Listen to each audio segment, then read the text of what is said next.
Today we will look at 10 or even more of the most powerful and terrifying demons that exist, both inside and outside the Bible. We will also start here in the Orkney Islands, an archipelago in the North Sea, north of Scotland. There is a creature so frightening that people treat it like Voldemort or even Hades and avoid saying its name. Nukilavi comes from ancient local folklore and is described as a purely evil entity, remembered with fear to this day. They say that Nukilavi's only goal is to torment the island's inhabitants. He almost never rests from this task. His home is the sea, where he remains invisible and untouchable. Even so, he can come out of the water and walk freely on land. And when he does, he attacks people, devours humans, or drags them into the sea. He also destroys crops and kills cattle just with his breath, which is extremely poisonous. It is during these walks on land that he reveals his most terrifying form. Nukilavi's appearance varies by story, but he is typically described as terrifying, described as a man who is fused, glued to a horse, or riding it as if they were a single body. His head is larger than that of an ordinary man. One or even two heads would have only a single eye, red and burning, and sometimes they appear with the skull exposed. His arms are so long that they drag on the ground, and the horse's legs have fins. His mouth is large and disgusting, full of rotten teeth, and his breath is unbearable. This poisonous breath destroys crops and spreads deadly diseases among animals and people. The most horrifying aspect is that he has no skin. His thick black blood runs in plain sight, and his muscles move grotesquely with every step he takes. Besides his extremely frightening appearance, Nukilavi possesses absurd physical strength and magical power. Because of his toxic breath, he is blamed for many disasters on the islands, such as destroyed crops, epidemics among humans and animals, and also associated with the long periods of drought that hit Orkney. Even so, he has two weaknesses, one of which is actually very common among various supernatural creatures: running water. Nukilavi apparently doesn't like bathing, so if you're being chased by him, all you have to do is put some running water, a lake, something like that between you and him, and he won't catch you. The second weakness, which actually, as I'm reading here, I found out isn't exactly a weakness. In this case, it's the smoke from burning algae used for medicinal purposes. I say it's not exactly a weakness because if you burn it and throw the smoke at him, he'll get really angry, and that will result in him spreading even more diseases, a specific disease called morticin, which kills everything it finds. So it's not really a weakness, right? Only the Mother of the Sea, a marine deity from ancient Orkney mythology, can stop him. If you like this kind of video, don't forget to leave a like, subscribe to the channel, and share it as well because that helps me a lot. If you can and want to help me even more, you can become a channel member, which is less than 4 rays, and you support me to keep doing this work here on YouTube. You'll also get early access to videos and exclusive videos, like the ones you see on the screen, if you help me out. You can also use the Amazon affiliate link, which is pinned in the comments, and if you buy something using it, a part goes to me as well. Another demon worth mentioning here is Paimon, who is an extremely well-known angel. In this case, a fallen angel, right? Before his fall, he belonged to the order of dominations, and after that, he came to be considered a great king of hell. Commanding 200 legions of demons, half of these legions would be made up of spirits from the order of angels, and the other half from the order of powers. According to the Goetia, Paimon is 9th among the 72 demons associated with Solomon. Among the kings of hell, he is described as the most obedient and the most loyal to Lucifer. When summoned, Paimon manifests in the form of a man with a feminine face. He appears riding a dromedary and wears an extremely majestic crown. Around him comes a group of spirits with human appearance, playing trumpets, cymbals, and other musical instruments. His voice is strong and very shrill, and he speaks in a very fast manner, and so much so that the summoner can't even understand him unless he manages to force him to obey. And during the summoning, he indicates that the summoner should look in the northwest direction. If Paimon is summoned through sacrifices or derivations, he may appear accompanied by 2 other infernal kings, called Labal or Belial and Abalin or Abalan. Along with them, there also come spirits from the Order of Powers and 25 additional legions. The spirits under Paimon's command do not always accompany him, unless the summoner demands it. Paimon is described as being able to teach all arts and sciences to the one who summons him. He can also answer any question and reveal secrets. When commanded, he can subdue people and place them under the control of his summoner. In addition, he grants dignities, confirms positions, and offers good familiar spirits to those who serve him. Malkiresha is one of the names given to an evil being of great importance in several fragments of the Dead Sea Scrolls. One of the texts is a fragment known as the Testament of Unhang, or however you pronounce that, which is dated to the 2nd century before Christ. It tells that two spirits who rule over humanity fight for possession of Unhang at the moment of his death. This fragment specifically mentions 3 names for the ruler of darkness, which have been reconstructed as Belial, Prince of Darkness, and Malkiresha. These names refer to the same figure associated with the domain of evil. Another fragment, 4Q-280, describes a series of curses cast against Malkiresha. In this text, he is declared cursed in all his plans, guilty. It is asked that God make him an object of fear before those who carry out vengeance, that he does not favor him when he cries out, and that he turns against him a face of wrath and curses. It is also said that there may be peace for him, in the words of those who intercede, and that he may be condemned without remainder and without salvation. Malkiresha also appears in a text known as 11Q Melk, where he emerges in direct opposition to Melchizedek, who is portrayed as the leader of the forces of good. Belial, also called Beliar, Belor, Belial, or Belial, is a central figure in Judeo-Christian mythology and demonology.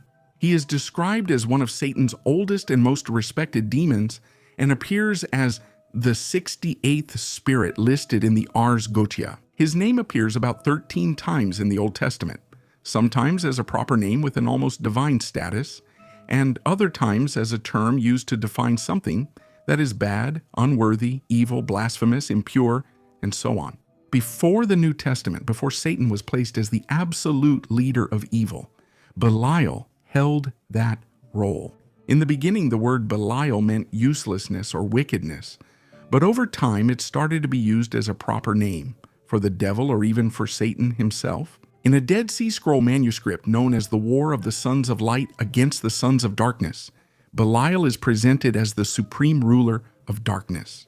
The text states that he is an angel of hostility, whose domain is plunged into darkness, whose sole purpose is to spread wickedness and guilt. In the Bible, Belial represents despair and extreme evil, and in some texts, such as the Lord of all demons, in apocryphal books, he appears as being created alongside Lucifer and ruling over hell, commanding 80 legions of demons. Other texts go even further, saying that Belial would be the father of Lucifer and the angel who convinced him to rebel against God, thus being the first of the angels to fall from heaven. Described as deceitful and corrupt, Belial was once seen as Beelzebub's equal, but by the Middle Ages, he was regarded as a lesser demon.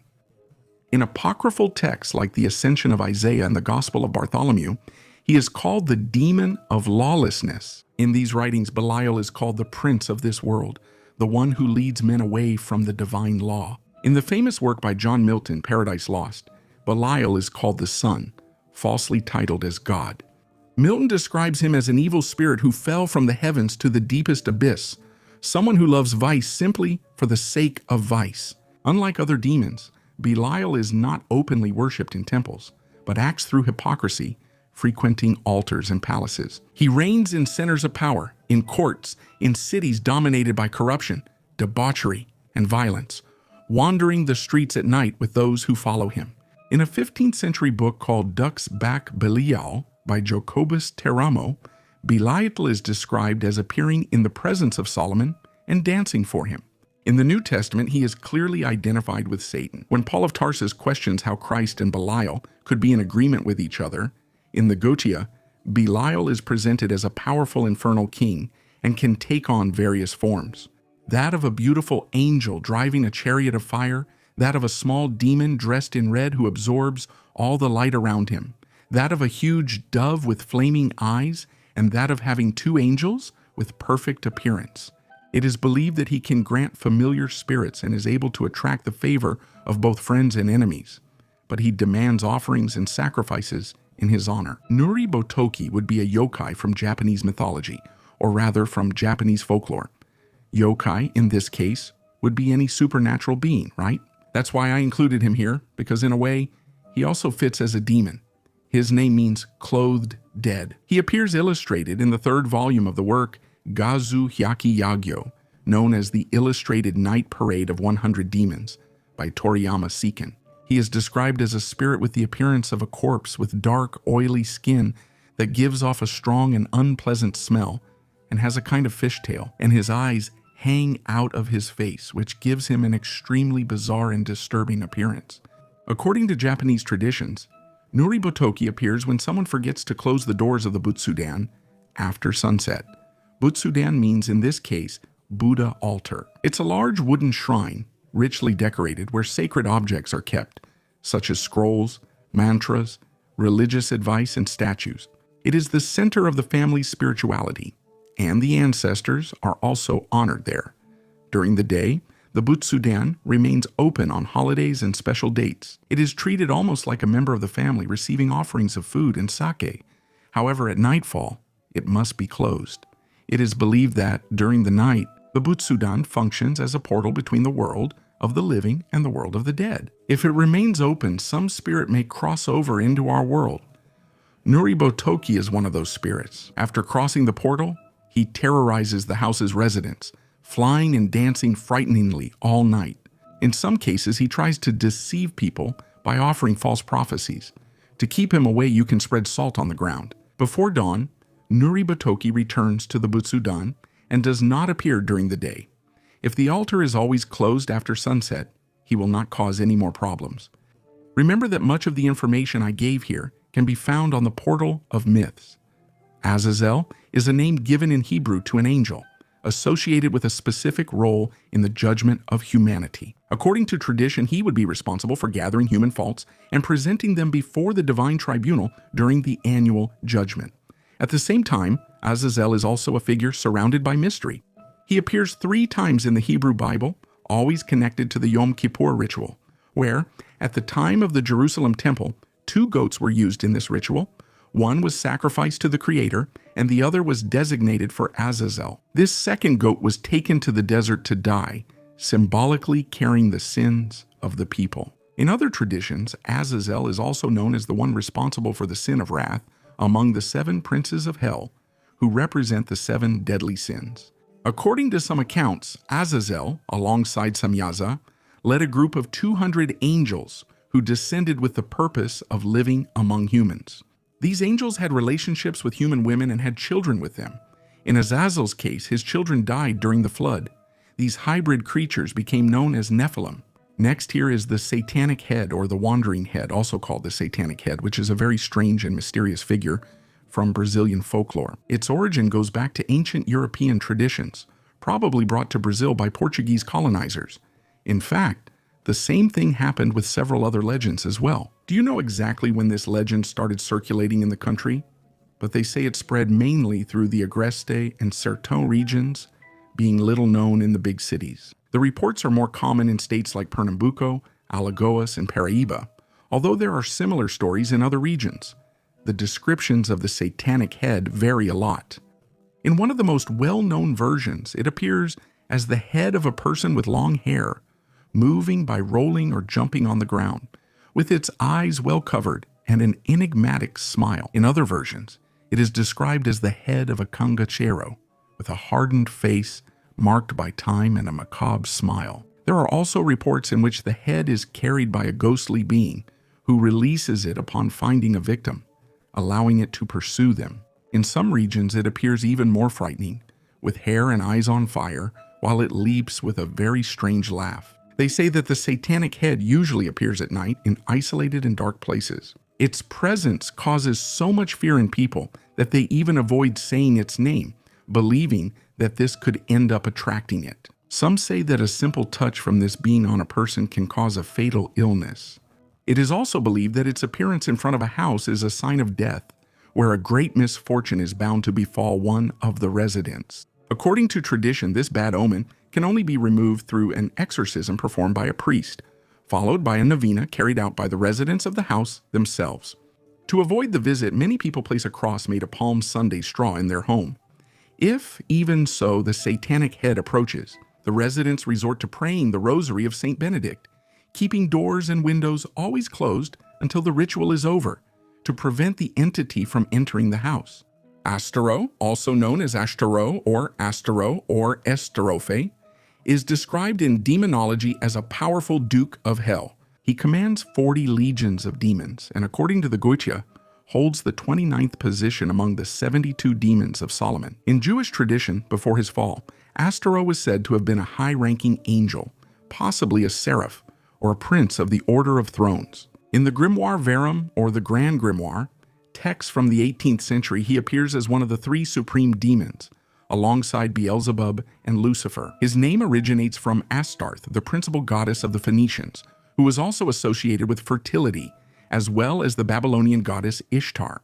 When invoked, Astero manifests in the form of an angel with a frightening appearance.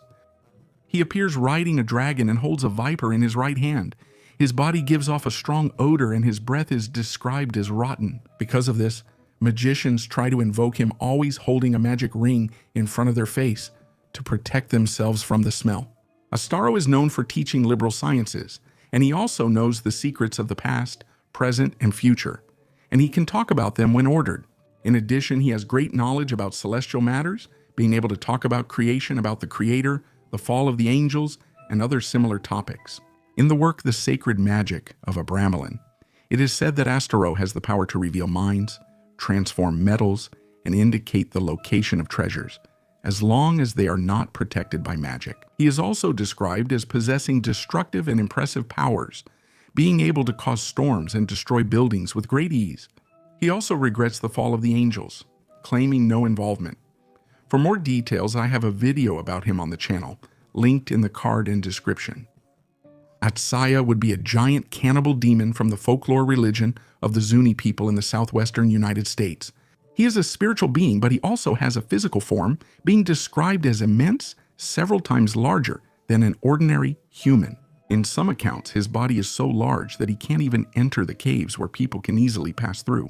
His appearance is always monstrous. Long, wild hair, bulging eyes that don't blink, yellow fangs protruding from his mouth, long claws, and a body covered with thick fur, scales, and hardened skin. This being is known for having cruel behavior. He is a cannibal, devours other demons, and also hungers for human flesh. In addition, he is described as extremely deceitful, using lies to lure his victims. And he often appears armed with stone weapons, with axes, huge knives or clubs, and sometimes carries a bow made of wood. In many Zuni legends, this being tricks people, especially the young, by posing as a relative or harmless person. In other stories, he even tries to force 2 young women there to eat a soup made from human brains, but ends up being tricked by them. In another story, a young huntress takes refuge in a cave during a snowstorm, and this being tries to attack her, but can't get in because of its size. In both cases, the twin gods of war, Hayuta and Matsuyama, appear and defeat the demon, saving the victims. Besides the legends, this being is also part of Zuni spiritual dance rituals, used to teach obedience to children. Elders wear scary masks and portray spiritual grandfathers and grandmothers connected to him, reinforcing fear and respect for the community's rules. Dissociation from this being occurs at winter's end or spring's start, symbolizing land cleansing and life renewal. And now let's talk about the rest of the 7 demons, who are part of the deadly sins, also known as the princes of hell. I've already mentioned some, like Azazel. Obviously, I won't discuss Satan or Lucifer since you're already familiar with them. In this case, Satan would be part of the sin of wrath, and Lucifer, the sin of pride.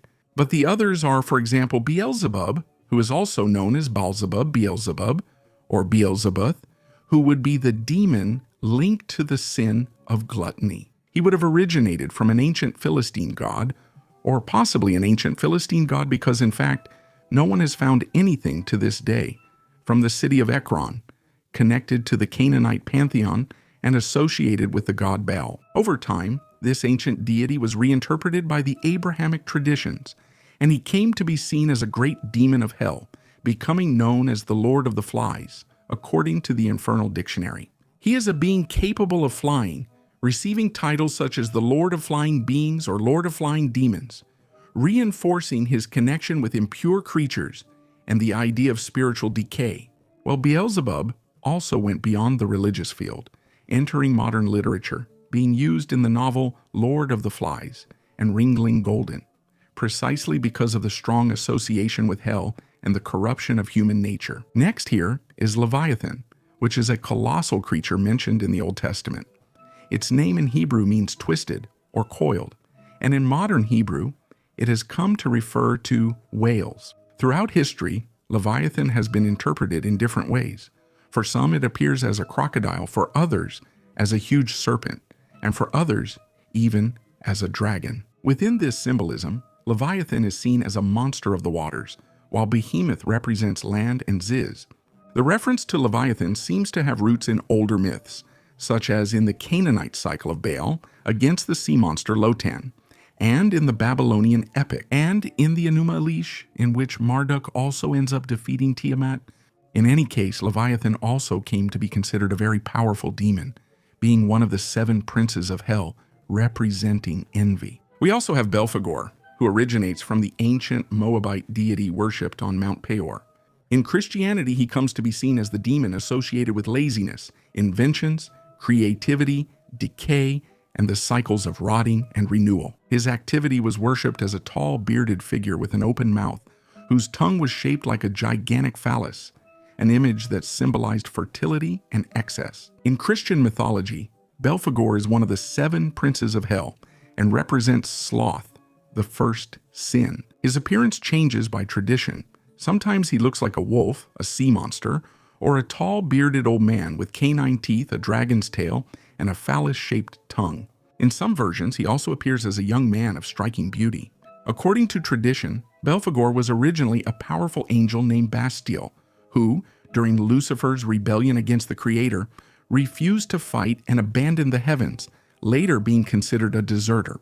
Due to this, he was condemned to hell, tormented by infernal hosts, and later allied with Lucifer, who renamed him Belphegor. His rise caused a conflict with Loki, who ruled the first circle of hell. And indeed, Belphegor, without a doubt, being a former archangel, possessed far superior powers. As Loki was humiliated and expelled, Belphegor was crowned Prince of Sloth and King of the first circle of hell. Asmodeus is also described, according to some sources, as a fallen angel, possibly from the order of seraphim or cherubim. He was named one of the 7 princes of hell by Bishop Peter Binsfeld and linked to the sin of lust.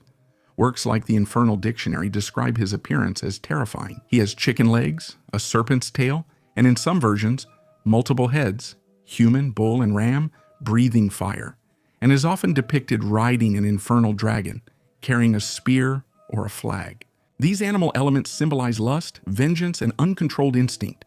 Asmodeus is described as the sower of discord, linked to sensuality, jealousy, fornication, adultery, wrath, and vengeance. According to the Malleus Maleficarum, he also incited men to the vice of gambling. In fact, in the Bible, in the book of Tobit, he appears as killing the husbands there of a woman named Sarah. Then he is defeated by the archangel Raphael. If you watch the video up to this point, don't forget to leave a like, subscribe to the channel, and share it as well. And leave a comment below. Which demon did you find the most bizarre? See you next time.